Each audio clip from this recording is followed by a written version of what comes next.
1930-cu illərin əvvəllərində Sovet geoloqları apardıqları bir neçə kəşfiyyat işləri haqqında Mərkəzi Komitəyə arayış təqdim edəndə Maqadan vilayətində uran yataqlarının aşkar edilməsi ilə bağlı ayrıca bir sənəd də hazırlayıblar. Stalin iştirakı ilə keçirilən müşavirədə uran yataqlarının istismarı ölkə üçün vacib məsələlərdən biri sayılıb.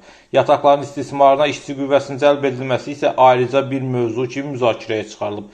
Qərar alınıb ki, uranın zəngin olduğu Maqadan vilayətinin Tenkin rayonunda İslah əmək düşərgəsi yaradılsın və düşərgədə saxlanılanlar uran yataqlarında işçi qüvvəsi kimi istifadə edilsin.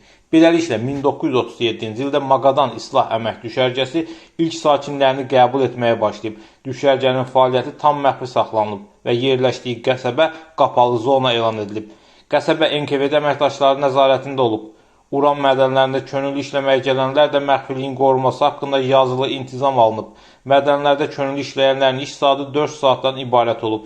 Düşərgədə saxlanılan məhbuslar isə uran yataqlarında 12-14 saat işləyiblər. Könüllü işə gələnlər yüksək əmək haqqına görə Maqadana üz tuturlar. Ancaq onların əksəriyyəti qazandıqları pulu xərcləyə bilməyiblər. Belə ki, 20-30 iş günündən sonra onlar xüsusi müalicə müəssisələrində şüa xəstəliklərindən həyatlarını itiriblər. 4 saat işləyənlərin səhhətində belə problemin yarandığı halda 12-14 saat işləyənlərin səhhətinin necə olduğu yəqin ki, anlamaq çətin deyil. Məhbuslar elə yataqlarda, iş başında ölüblər. Mədənlərdə işlər əsasən əllə görülüb, texnika yox dərəcəsində olub, heç bir təhlükəsizlik tədbiri həyata keçirilməyib. Məhbusların saxlanma şəraiti, qidalanması və iş rejimi o dərəcə ağır və dözülməz olub ki, intihar hadisələri adi hala çevrilib. Maqadanda gündə 100 ton uran filizi istehsal etmək gücündə olan hidrometeorologiya zavodunun tikintisinə başlanılanda məhbusların sayı artırılıb. 30 nəfər üçün nəzərdə tutulmuş kameralarda 120-150 nəfər saxlanılıb. Bu cür şəraitdə məhbuslar normal yuxudan da məhrum olublar. Məhbusların qida rasionu Almanların əsl düşərgələrindəki qida rasionundan qat-qat aşağı səviyyədə olub.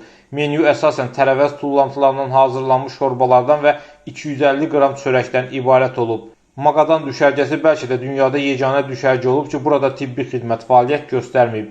Bu düşərgədə saxlanılanlar ən adi xəstəliklərdən ölüblər. İş qabiliyyətini itirənlər isə düşərgə nəzarətçiləri tərəfindən güllələniblər. Düşərgənin dəhşətlərindən biri də burada saxlanılan məhbusların üzərində aparılan sınaqlarla bağlıdır.